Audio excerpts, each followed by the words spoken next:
Hi, I am Tanya, a growth marketer at Meritto. Joining me today is Burcu Aydin, the Director of Student Affairs at Gulf Medical University in the UAE, with over 20 years of experience in the education sector.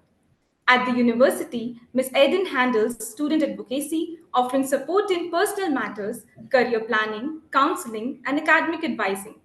In addition to her multifaceted roles as a global educator, leader, mentor, and advisor, she has been honored with the Middle East's Women Leader Award by the World Women Leadership Congress.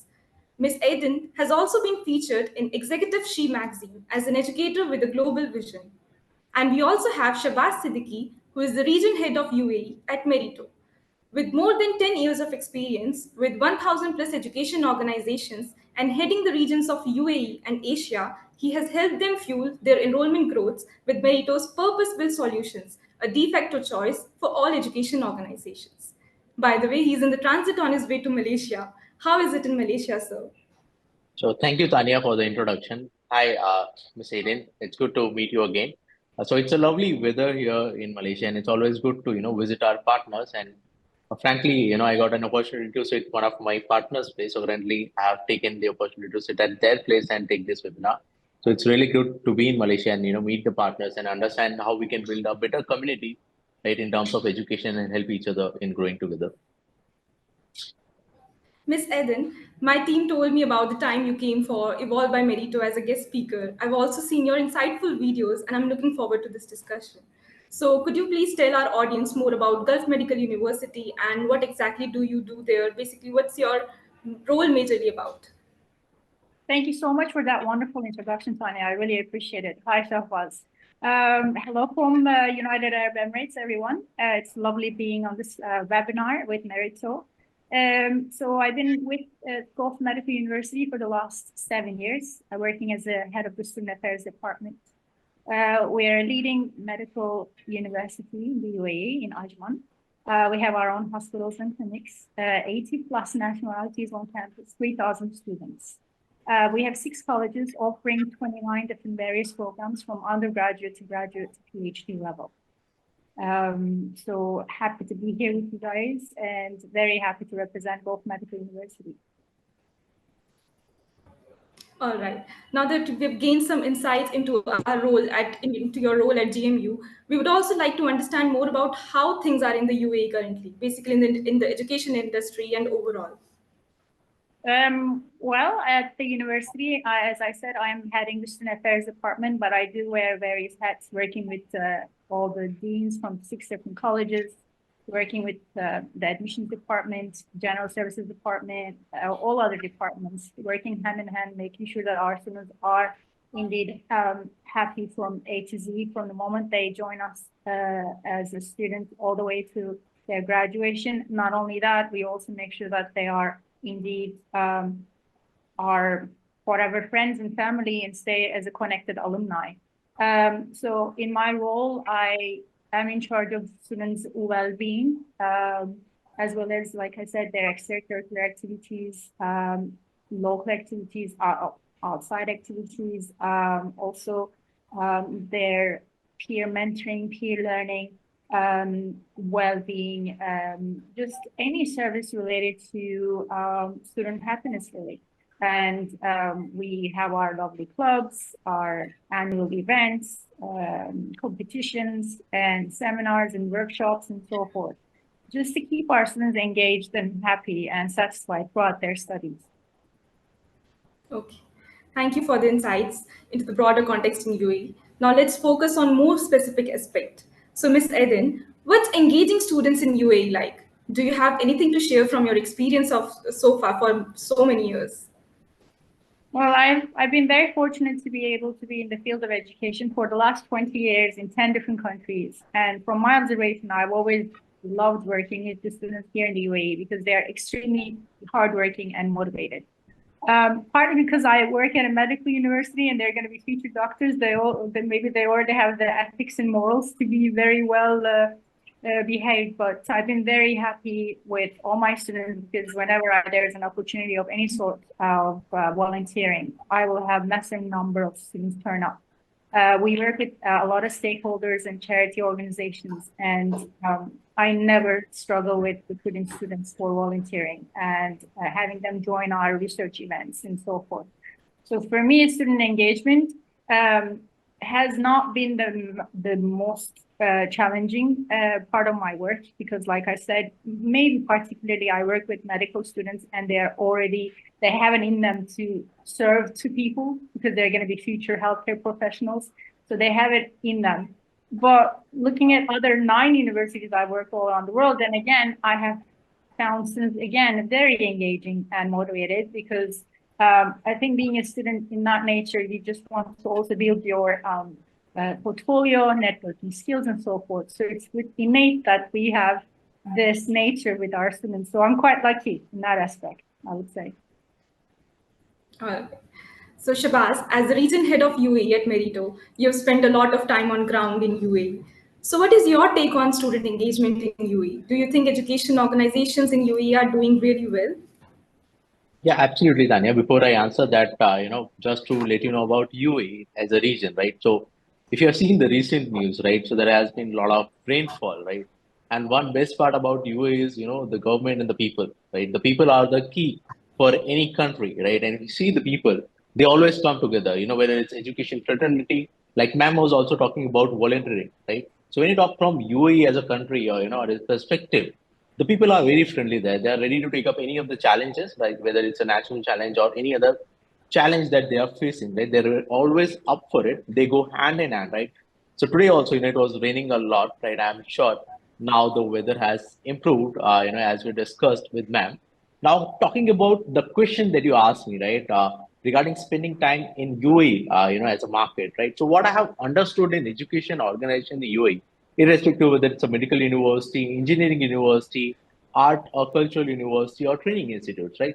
The students, right, would like and love to come to UAE, right, from any of the nation. So if you see the students who are studying there, right, 90 to 80% of the students, like Mang was also telling, there are students from 80 countries that are studying in Gulf, in her college. So you understand the complexities, right? So you have to deal with a lot of students who are coming from various different backgrounds, different cultures, right? So you have to bring students from various culture, right, and bring them in a comfort zone where without losing their cultural identity, they can upskill themselves, they can gain the knowledge, and they can contribute to the society, right? So when you talk about student engagement, one thing that UAE market does is that they have to engage students from various cultures. So they have to ensure that whichever student is coming from whatever culture, they are adopting to that particular culture, they are giving the right set of information, right? For that, obviously, technology plays a very vital role that these guys use, right, in sending right set of communication to the students. Also, one of the complexity that UAE faces is that when students are coming from various geographies, they are coming from various time zones. So practically, it's impossible that someone can sit and guide them one-on-one, right, on a screen sharing session or like that. So it's very much important to give a crisp information, right, that can guide them, like what is going to be the step that can help them in their career. So as per my experience, when I talk about region of UAE, so they are doing pretty well. They have been successful to get different cultural students from across the globe to come there and contribute to the society or go back to their respective nations and contribute there. They have been creating a benchmark year on year, whether it's anything that comes up on their way, they are always up for the task. So this has been the nature of UAE, when you talk about people, and same goes for the education fraternity, where they have been able to capitalize on the technology. They are able to provide the right set of information to the students based on the varied backgrounds or the varied cultures they are coming from, and simultaneously give them the right set of growth for their career path. So this has been my experience for UAE as a market. All right, very well said. So, as we talk about international education, we there always comes challenges and opportunities regarding that in our mind, like balancing global expansion with maintaining high educational standards, and what all the opportunities there are with global universities to innovate and expand their reach. So our audience and I are very curious to hear more in the context of international education. So Ms. Aydin, what are the challenges, and at the same time, what are the opportunities that you can leverage in context of the international education you would like to share with our audience? As I mentioned, we do have very diverse. We're very lucky that we have a very diverse campus, 80 plus nationalities, and to me, that is such a crucial part of our family and culture. And it's so important that we have a global mindset on our campus when it comes to our faculty, staff, and students. Because we truly do offer international education, because we have to keep pace with the world, how it works, especially being in the healthcare profession. You have to acquire the knowledge and be up to date with the technologies. So the challenges that I see is always when we work with stakeholders, obviously the effective communication and coordination is so important, and that we're always on the same boat. For me, these are very important, as well as our student services. We want to provide comprehensive support services that really meets the diverse needs of our students, international students. That would include academic advising and career counseling and mental health support and so forth, especially after COVID.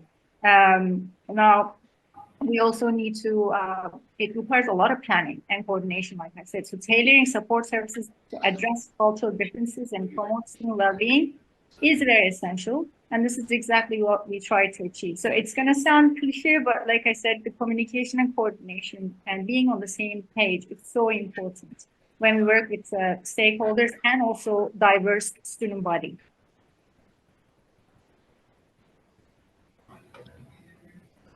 All right. So, Shabazz sir, from your experience of working with 1,000 plus education organizations and also working with education organizations from UAE, Malaysia, how do you think that they would overcome these challenges that Ms. Aydin has pointed out? And according to you, are there any more challenges from your experience that you would like to share with our audience? Absolutely. So like ma'am also said, right? So when it comes to, challenges, like she said, effective communication is an important part, advising and support and cultural differences. So when it comes to challenges, we are in a era where technology is there. We are in an era where we have the data. So when you talk about effectiveness, when you talk about advising, consulting support, and now since we are migrating towards the era of AI, so I think technology plays a very vital role, when you have to do such set of activities. So whether it's, sending communications, right? So can I have a system built up for my organization that can send effective communication to a particular prospect or student based on the stage where he or she is stuck in taking the particular admission, right? When it comes to support, are we providing them the right set of tools or a platform where they can raise a particular set of query, right? Do we have AI incorporated where they get the resolutions, right, automatically? Because see, from a student point of view, right, and coming from that generation, right, where I'm seeing, right, the millennials and then Gen Z, right, the patience is very less. The idea is, can they get the right set of information on their fingertips? Now, you and I, right, we might have gone, during our education days, gone through the entire website, entire browsers, right? Nowadays, people don't have that time, Come right? on, It's a Shabazz, you're not that old.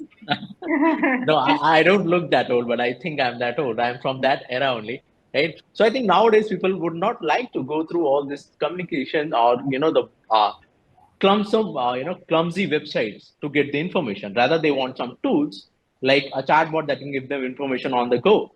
They would like to chat with a particular counselor on WhatsApp because they want the resolution on the go, right? So how about having a particular system like on WhatsApp who can give me an answers on runtime basis, right? Simultaneously, when you talk, the one important point is cultural difference, right? So we have to ensure that since we are getting students from different geographies, right, we are connecting them based on the roots from where they're coming up, right? So if someone is coming from a particular cultural background, so based on that culture, also the communication should go so that they can feel belong to the particular organization that they're going to join, right? Unless and until a candidate feels that this organization is going to help me in my career growth, I'll not take enrollment in that particular organization. So it's very much important, when you talk about the challenges, right? The main challenge is obviously consulting the student in creating a better career path and contributing to for the society. And for that, like ma'am said, right, effective communication, coordination, maintaining the cultural diversity, and ensuring that we are reaching out to them in a correct, mode of communication on a correct manner, right? So I think technology plays a very vital role since we are shifting towards, data-driven, decisions. We are shifting towards AI. We have got a lot of technologies which I think can be incorporated, right? So just to give you an example, right? I'm coming from an engineering background. If I go to a website where I don't find tools, right? So as a candidate, I might not feel that probably this education organization might not teach me technology because they are not at par with the technology that general organizations are using. So I think technology is the key that plays a very vital role in student recruitment to provide resolution to all the challenges that we are discussing, or even the foreseen challenges that might come in the future. So that's my take, on the challenges that are there in the market and how those can be catered. All right. So, Miss Eden, for an education organization, I am very sure that there are a lot of great challenges to attract and engage students to enroll from across the world.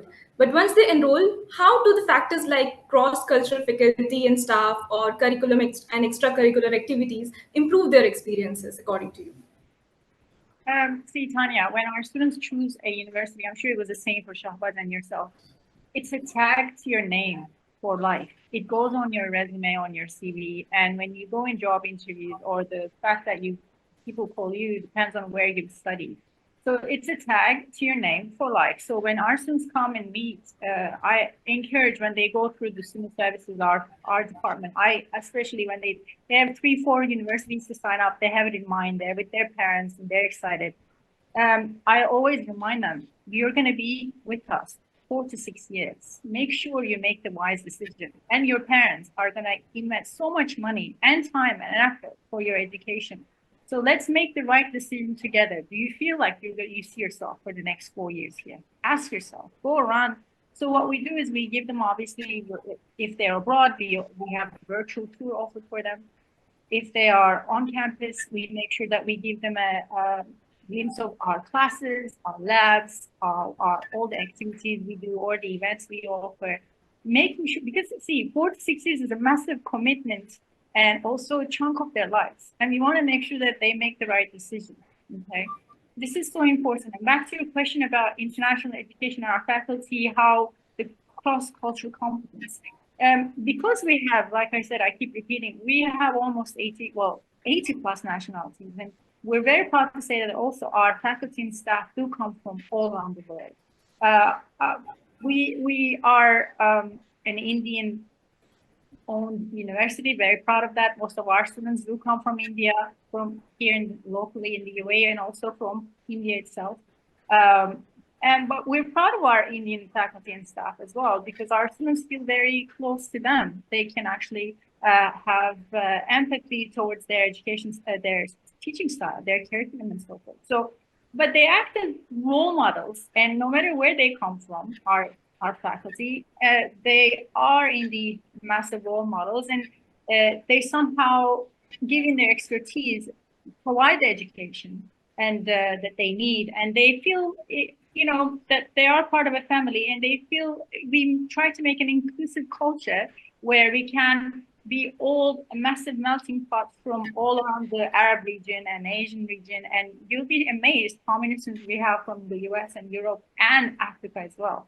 So it's a massive melting pot, and I feel very fortunate that I actually work with faculty and staff who have the background and expertise, who can actually teach students from around the world, because it's a massive competence to have an intercultural background, to be able to teach diverse group of people.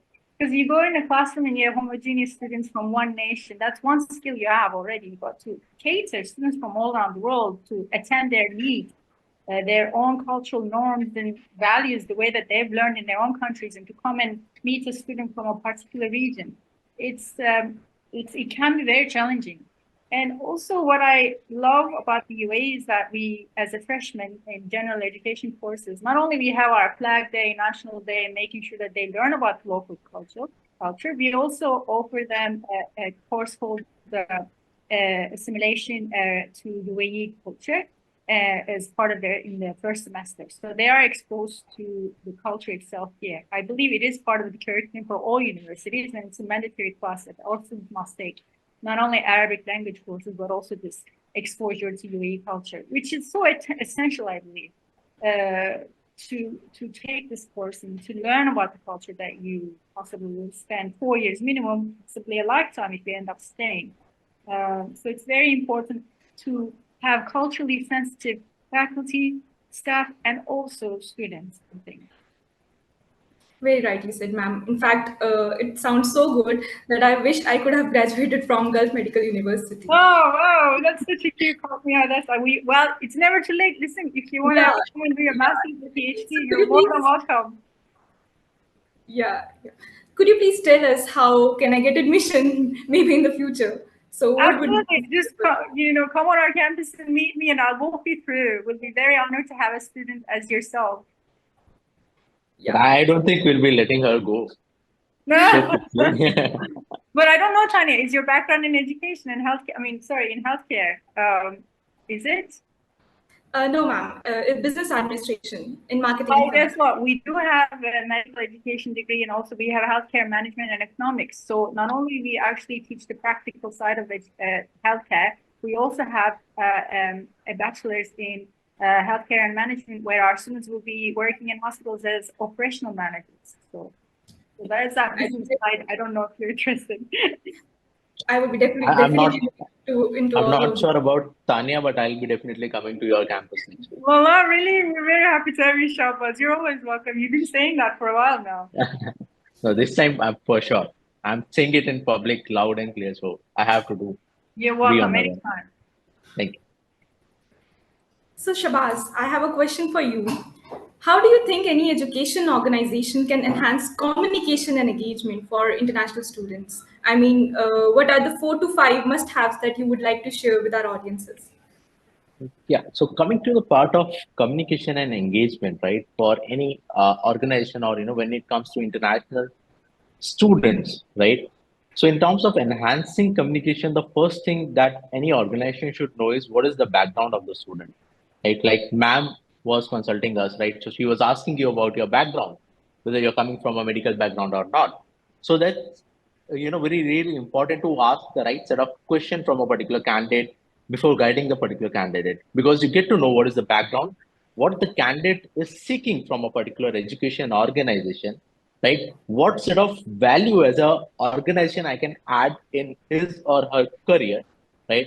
And then probably I'll be able to guide the particular student in a correct direction, right? There might be other pointers also. Like these are the main pointers that I think should be there while engaging a particular student, right? When it comes to 4 to 5, must-haves, that particular organization should have, right? When I have to tell about from my experience, right? It's been more than 7 years. I've been working with a lot of education organizations across globe. So the first thing is have a correct set of tool where all the data related to a particular student should come into a particular system. The next is create a profile of a particular candidate, because even if 2 candidates, for example, Tanya and Shahbaz, wants to enroll for a same particular course, but they both are seeking different value. For example, Tanya might be seeking a better placement, whereas Shahbaz might be seeking a better opportunity, let's say in terms of research, in terms of practical knowledge. So the first thing is to understand, what exactly the candidate is, seeking for. For that, we should have a tool where you can capture the interest of the particular candidate. Then comes sending the right set of communication, right? So we're talking about culture, we're talking about value. So if you combine culture and value and understand what candidate is seeking and understand what is the correct medium of communication on which I should communicate with a particular student, right? So it may vary from geography to geography. Some student might prefer email, some might prefer WhatsApp, some might even prefer a direct call, or some might prefer a Zoom counseling. So you need to understand what is the ask, and we should have a tool that should have all these particular, medium of communications inbuilt there. So, the next part comes in terms of fourth pointer could be automating these processes, right? Do I have a tool that can get the insights from the data that I have get from a particular student, rather than giving a generic, communication to a candidate like, hey, Shabazz, I'm connecting you from this particular university. Can I say, hey, Shabazz, I'm connecting from this university? I can see that you have showcased interest for XYZ course. I can see that this is what you have scored and this is the value that you're seeking. Because I can see that you have read the communication that I've shared on placement, or let's say you have read the communication that I've shared regarding this.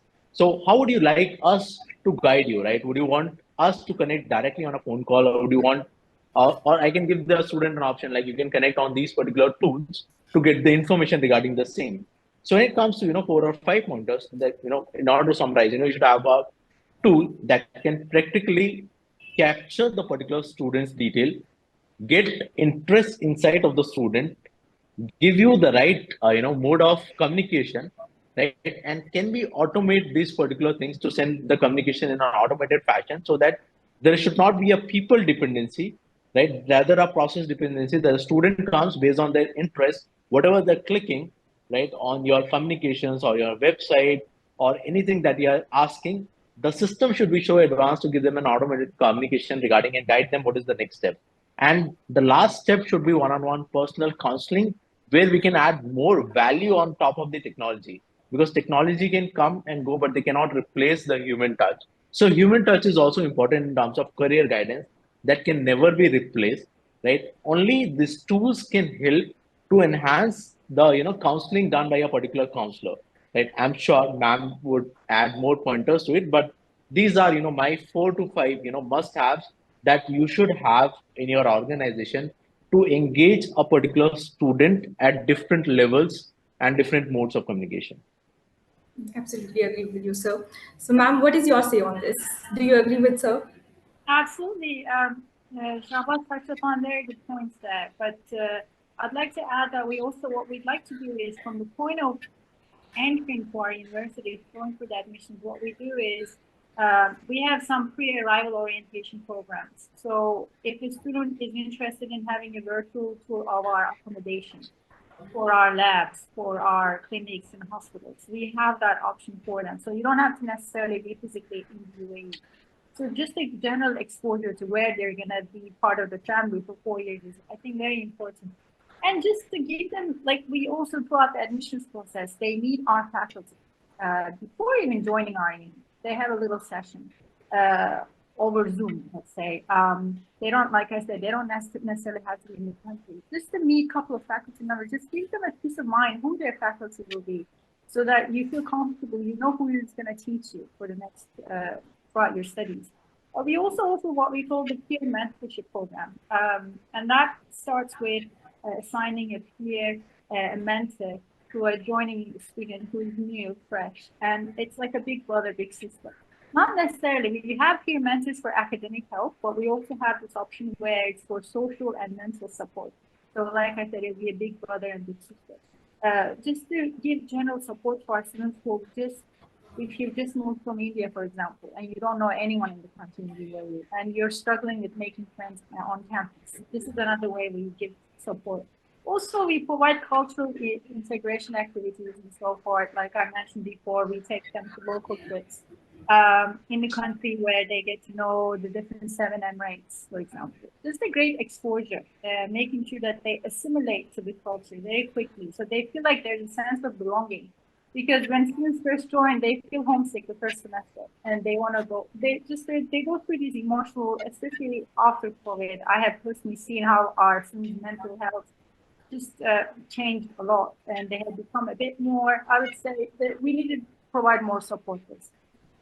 And what's more important, again, is regular communication and feedback to our students before joining, pre-arrival, and once they join.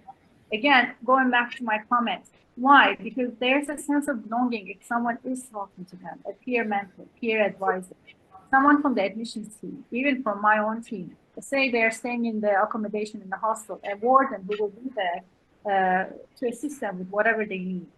It's so crucial to give that initial support, pre-arrival and once they arrive, obviously throughout their studies too, so that they feel like this is home for them and they don't feel so isolated.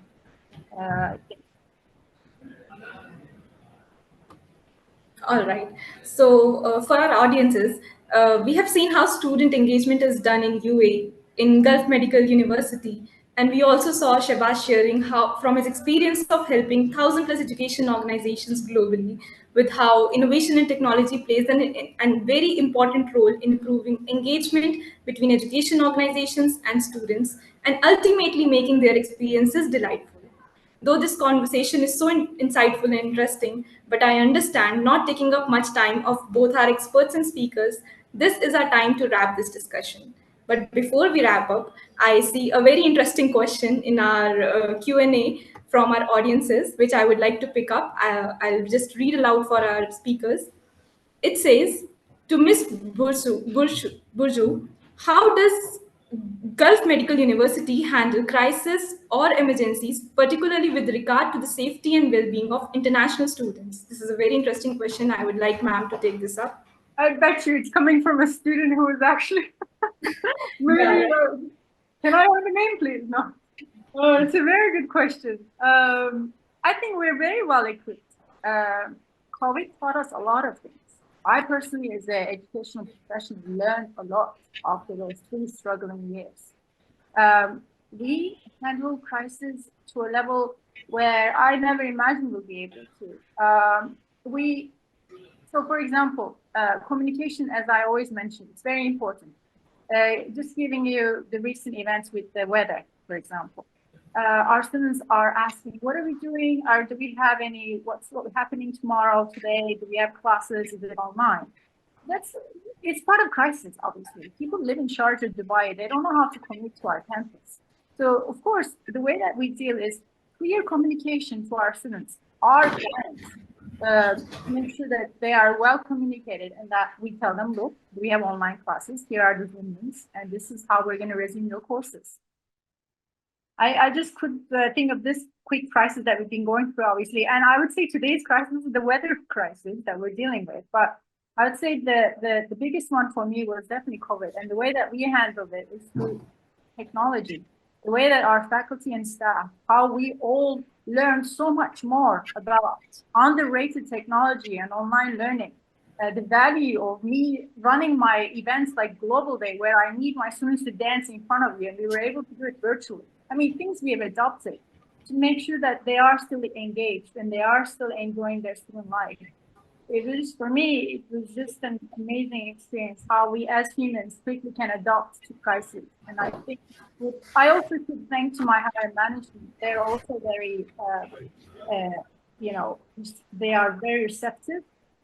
They are ready to adopt and easily ready to jump in and help, because it's pure teamwork, by the way. I have support system from not only, I call my minions of 3,000 students. Without them, I can't function. But also our faculty and staff, whom I work hand in hand daily, because I wouldn't know how else I would resume my work without their support. One hand, you cannot clap, you need the second to make a sound. So it's pure teamwork as well for crisis management. All right. Thank you so much, ma'am, for answering that. As we wrap this up, I would like to thank both of our expert speakers for such an insightful discussion. But before that, if any last minute thoughts that both of you would like to share with our audiences, meanwhile, I would also like to say, ask to our audience that there is a 2-minute window for you. If you have any queries or questions to our expert speakers, you can please address them in Q&A. So up to you, Shehbaz sir and ma'am. All right. So I'll take first, ma'am. Sorry, I'm taking this opportunity. Right. So first of all, what I would like to say is that it's very much important to understand, when you're getting, like ma'am also said, students from different geographies, they should feel belong, right? They should feel they have a home far from home, right? That's the first thing, right? And for that, like we discussed, technology plays a very vital role.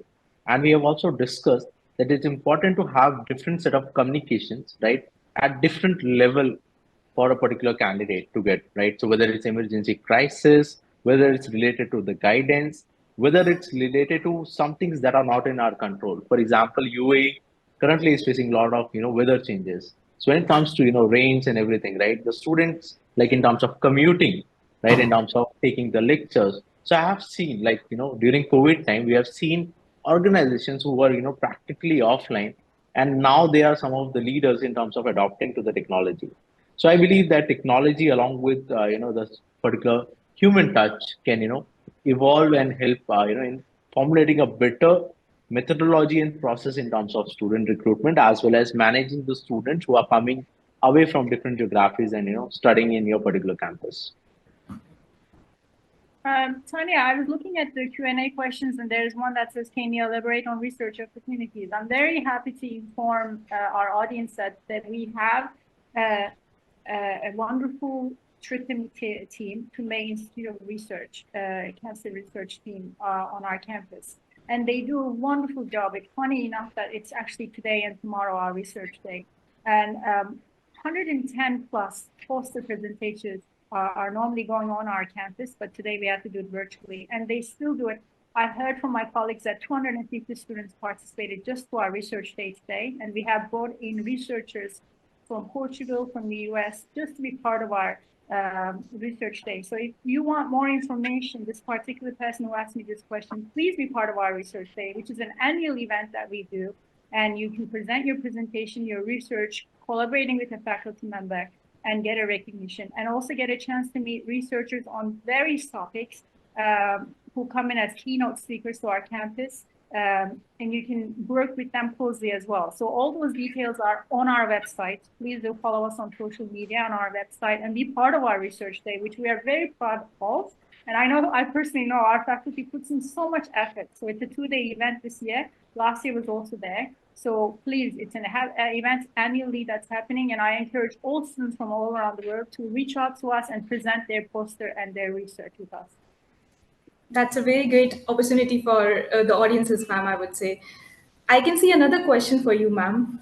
All What right. support services does Gulf Medical University offers to international students, particularly regarding visa assistance, accommodation, and cultural adaptation?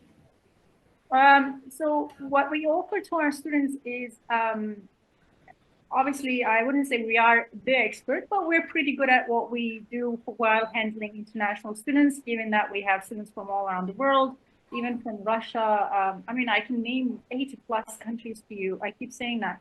So, so we have a wonderful team of admission officers who work closely with all our applicants. Once they show an interest, they will get an immediate phone call asking their interest, and they will get their virtual tour. They can, like I said, meet our faculty, okay, to have a feeling of what we offer as an educational institute. After that, we have our full on-board visa services for our students, where a visa officer, full-time visa officer, works with us and helps processing the UAE visa application, okay? That is on us as well. We have 4 different buildings adjacent to our university where our students can live, a segregated community with girls and boys. So we have our accommodation as well. We offer a service where when students decide to join us, we pick up from the airport from the day that they arrive, and we bring them to the accommodation, and they are assigned to a person in charge of the building, a warden, who will take care of them from A to Z. So accommodation is there, we offer. Visa services are there. What else is there? I was just looking at the question, sorry. Cultural adoption. Cultural adaptation, absolutely, through all our activities that we offer throughout the semester. We take them to the Louvre in Abu Dhabi, we take them to the Meritto Garden in Dubai, we take them to Global Village in Dubai. So we do all sorts of activities so that they actually build that community of friends. And we have over 25 clubs where they can join and meet more peers who share the same passion with them. All right. Thank you, ma'am. I see few more questions there. So let's take up one more question and then we'll and wrap up the webinar. Sure, So there's one question from Vinayak Sharma. One for Miss Eden. Can you share examples of virtual events or online communities created specifically for international students to foster connections and engagement outside of traditional classroom settings? I must say that's an interesting question from Vinayak's side. Would you please take this up? Sure, of course. So virtual events. Actually, see, during the COVID, we had clear guidance from the ministry to hold all our events virtually. So when we had the annual sports week, we did it virtually. Believe it or not, able to do sports activities, but we turned it into online playing games activities, but it was still sports team. We had our Global Day competition, which is an representation of many countries where students share their cultural festivals. We did it online as well. So those are a couple of the events that we did. But I believe in face-to-face education and as well as face-to-face traditional activities and events. And I like to, unless crises like this won't happen, I'd like to do it on campus, off campus, but together. Not necessarily virtually. So those are some of the examples I can give you. But anything that we do, if you look through our website and look through clubs and activities and events, anything that we were able to do on campus, we were able to adopt it to virtual style. Magically, I call it, because we made it happen. And you can look through all our online videos and how it happened to Sharma, who asked me this question. And as for student-supported connections and engagement outside of traditional classroom settings, so it's a medical university. We absolutely believe in obviously practice and theory. So our students learn in the classroom, but practice in hospitals and clinics. So part of our learning is definitely this, that we have classes where we obviously teach the theory, and outside a classroom where they learn the practice part of it. And we're very fortunate enough to have our own clinics and hospitals where our students can actually do their practice observationships and internships. And we also have partners all around the world where in summertime they can actually go to places like Hungary, India, Africa, anywhere to do observationship and come back and count that as part of their requirement. All right. Thank you so much, ma'am. So I see a lot of questions coming up. So don't worry, we will reach out to you and we'll be addressing all your questions. So for the last minute thoughts of ma'am, would you like to say something before we conclude this webinar? What I'd like to say is that Tanya, you've been a wonderful host, and Shahbaz, you've been a wonderful panelist along with me. So thank you so much for this wonderful opportunity with Meritto. I'm always I feel very fortunate to be part of Meritto events, and this is definitely certainly another one that I feel very honored to be part of. Thank you so much for this opportunity. I hope I was able to answer all your questions in the best way possible. Thank you so much, ma'am. It was an honor having you here. Looking forward towards many more opportunities. Thank you. Thank you so much, sir.